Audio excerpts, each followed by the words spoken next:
Assalamualaikum warahmatullahi wabarakatuh. Baik, saya Istihanah, perwakilan dari kelompok 6 dengan rekan saya Yeti Afrita dengan mata kuliah Strategi Pembelajaran. Materi yang kita bahas pada saat ini yaitu Strategi Pembelajaran PAUD. Langsung saja ya, kita masuk ke materi. Adapun beberapa materi yang telah kita tulis di sini. Yang pertama yaitu penerapan strategi pembelajaran anak usia dini. Yang kedua, karakteristik pembelajaran anak usia dini. Yang ketiga, klasifikasi strategi pembelajaran. Dan yang keempat, strategi pembelajaran. Kemudian yang kelima, metode pembelajaran untuk anak usia dini. Untuk tema selanjutnya, saya akan menerangkan atau menjelaskan pengertian dari penerapan strategi pembelajaran. Baik, di sini saya akan menerangkan satu-satu ya. Penerapan yaitu penerapan merupakan kemampuan menggunakan materi yang telah dipelajari ke dalam situasi konkret ataupun nyata. Dan strategi yaitu pendekatan secara keseluruhan yang berkaitan dengan pelaksanaan gagasan, perencanaan, dan eksekusi sebuah aktivitas dalam kurun waktu. Kemudian, pembelajaran. Pembelajaran yaitu proses interaksi peserta didik dengan pendidik dan sumber belajar pada suatu lingkungan belajar. Nah, kemudian dari definisi di atas bahwa yang dimaksud penerapan strategi pembelajaran adalah pelaksanaan atau wujud teori tindakan guru melaksanakan rencana mengajar, artinya usaha guru dalam menggunakan beberapa variabel pengajaran atau disebut dengan tujuan, metode, alat, serta evaluasinya, agar itu semua dapat mengaruhi siswa mencapai tujuan. Kemudian, klasifikasi strategi pembelajaran. Saya akan menjelaskan singkat dari apa sih dengan materi ini. Yang pertama yaitu strategi pembelajaran langsung. Yang dimaksud pembelajaran langsung yaitu pembelajaran yang banyak diarahkan oleh guru, dan strategi ini efektif untuk menentukan informasi atau membangun keterampilan tahap demi tahap. Kemudian yang kedua, strategi pembelajaran tak langsung, yang dimana pembelajaran tak langsung ini sering disebut inquiry atau induktif, pemecahan masalah, pengembalian, kemudian keputusan dan penemuan. Yang ketiga, strategi pembelajaran interaktif. Pembelajaran interaktif menekankan pada diskusi dan sharing di antara peserta. Yang keempat, strategi pembelajaran empirik, yang dimana pembelajaran empirik ini berorientasi pada kegiatan induktif, berpusat pada peserta didik, dan berbasis aktivitas. Kemudian yang terakhir, strategi pembelajaran mandiri. Oke, kita masuk kepada karakteristik pembelajaran anak usia dini. Nah, pada karakteristik pembelajaran anak usia dini ini dibagi menjadi dua. Namun pada dasarnya yang pertama yaitu belajar, bermain, dan bernyanyi. Nah, pada pembelajaran ini dapat membuat anak itu aktif, senang, dan bebas memilih sesuai yang dia inginkan. Nah, pada kegiatan belajar sambil bermain dan bernyanyi ini merupakan karakteristik anak dan harus ada dalam setiap pembelajaran anak agar anak itu dapat aktif, senang, dan dapat mengeksplorasikan perasaannya masing-masing begitu. Kemudian masuk kepada yang kedua, yaitu pembelajaran yang berorientasi pada perkembangan. Nah, pembelajaran yang berorientasi pada perkembangan ini harus sesuai juga dengan tingkat usia anak. Artinya, pembelajaran harus diminati dan kemampuan yang diharapkan dapat tercapai sesuai dengan harapan. Selain berorientasi pada perkembangan, harus juga mempertimbangkan konteks sosial dan budaya anak untuk mengembangkan program pembelajaran yang bermakna, serta guru juga perlu melihat dalam konteks keluarga, masyarakat, dan faktor budaya yang melingkupinya. Pembahasan selanjutnya mengenai komponen strategi pembelajaran. Pembelajaran merupakan suatu interaksional yang mengacu pada seperangkat komponen yang saling bergantung satu sama lain untuk mencapai tujuan.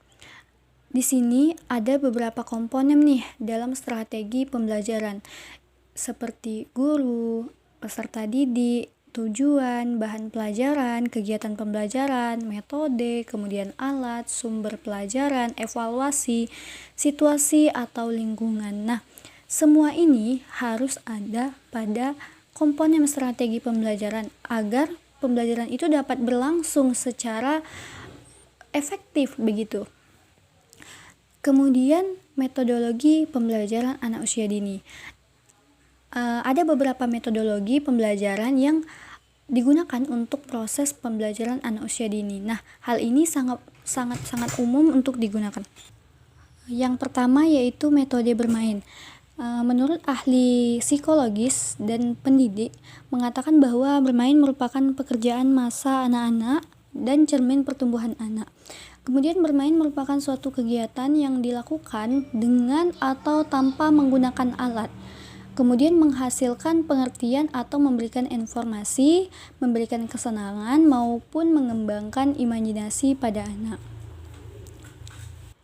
Metode bermain ini sangat banyak digunakan dalam proses pembelajaran pada anak usia dini karena dalam metode bermain ini anak juga dapat belajar banyak hal.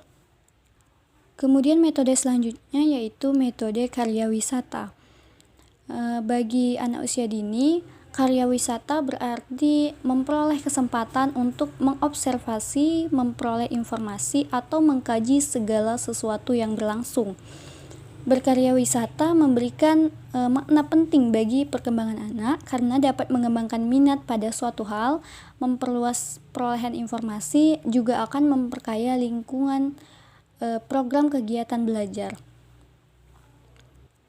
Metode karya wisata ini biasanya dilakukan di luar lingkungan sekolah, seperti ke kebun binatang, ke pantai, atau kemana saja yang penting keluar dari lingkungan sekolah itu sendiri. Kemudian metode yang selanjutnya yaitu metode bercakap-cakap. Metode bercakap-cakap ini berarti saling mengkomunikasikan pikiran dan perasaan secara verbal. Kemudian metode ini sangat penting bagi anak karena dapat meningkatkan keterampilan komunikasi dengan orang lain, meningkatkan keterampilan dalam melakukan kegiatan bersama, dan juga meningkatkan keterampilan menyatakan perasaan, serta menyatakan gagasan atau pendapat secara verbal. Oleh karena itu, penggunaan metode ini akan sangat membantu untuk perkembangan dimensi sosial, emosional, kognitif, terutama perkembangan bahasa itu sendiri. Kemudian metode bercerita. Nah, bercerita merupakan suatu cara untuk meneruskan warisan budaya dari generasi ke generasi berikutnya. Cerita juga dapat menjadi media untuk menyampaikan nilai-nilai yang berlaku di masyarakat. Nah, seperti dongeng yang juga populer saat ini untuk digunakan dalam suatu proses pembelajaran. Kemudian bercerita ini memiliki kepentingan tersendiri untuk anak. Yang pertama yaitu anak dapat mengkomunikasikan nilai budaya, sosial, dan keagamaan. Kemudian dapat menanamkan etos kerja, disiplin waktu, dan ramah lingkungan. membantu mengembangkan fantasi anak, mengembangkan dimensi kognitif anak, dan dimensi bahasa pada anak. Kemudian metode demonstrasi. Metode demonstrasi berarti menunjukkan dan menjelaskan. Jadi dalam demonstrasi kita menunjukkan dan menjelaskan cara-cara mengerjakan sesuatu. Melalui metode ini diharapkan anak-anak dapat mengenal langkah-langkah pelaksanaan.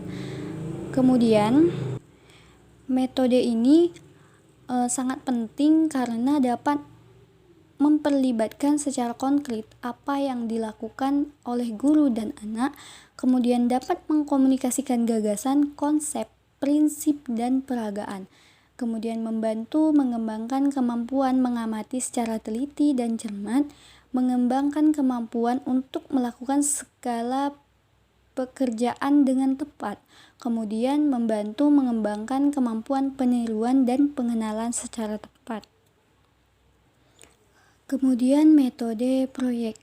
Metode proyek adalah salah satu metode yang digunakan untuk melatih kemampuan anak untuk memecahkan masalah yang dialami anak dalam kehidupan sehari-hari. Cara ini juga dapat menggerakkan anak untuk melakukan kerjasama sepenuh hati, dan kerjasama dilakukan secara terpadu untuk mencapai tujuan bersama. Kemudian manfaat kegiatan proyek ini berkaitan dengan kehidupan sehari-hari anak yang dapat dihubungkan satu dengan yang lain dan dapat dipadukan menjadi suatu hal yang menarik bagi anak. Selain itu, metode ini juga bersifat fleksibel. Kemudian metode bernyanyi. Menyanyi atau mendengarkan musik merupakan bagian dari kebutuhan alami individu. Melalui nyanyian dan musik, kemampuan apresiasi anak akan berkembang, dan melalui nyanyian, anak dapat mengapresiasikan segala pikiran dan isi hatinya. Juga tak kalah penting, anak juga dapat mengembangkan seni melalui metode bernyanyi. Adapun manfaat dari metode bernyanyi ini dapat memberikan anak suasana senang, mengasah emosi, membantu menguatkan daya ingat, mengasah kemampuan apresiasi, imajinasi, dan kreasi, kemudian sebagai alat dan media pembelajaran. Kemudian metode pembelajaran yang terakhir yaitu metode tugas. Pemberian tugas merupakan pekerjaan tertentu yang dengan sengaja harus dikerjakan oleh anak yang mendapat tugas. Kemudian dengan pemberian tugas, anak dapat melaksanakan kegiatan secara nyata dan menyelesaikannya sampai tuntas. Pemberian tugas ini dapat memberikan manfaat juga bagi anak. Yang pertama, pembagian tugas secara lisan akan memberi kesempatan pada anak untuk melatih persepsi pendengaran mereka. Kemudian yang kedua, pemberian tugas melatih anak untuk memusatkan perhatian dalam jangka waktu tertentu. Yang ketiga, pemberian tugas dapat membangun motivasi anak. Selain metode yang termasuk dalam strategi pembelajaran adalah bahan dan pembelajaran anak TK. Berdasarkan karakteristik perkembangan anak dan metode pembelajaran yang diterapkan untuk anak PAUD, maka ada beberapa kriteria untuk menentukan bahan dan perlengkapan belajar anak usia dini, yaitu yang pertama, relevan dengan kondisi anak, kemudian berwarna dan atraktif, sederhana dan konkret, eksploratif dan mengundang rasa ingin tahu, berkait dengan aktivitas keseharian anak, aman dan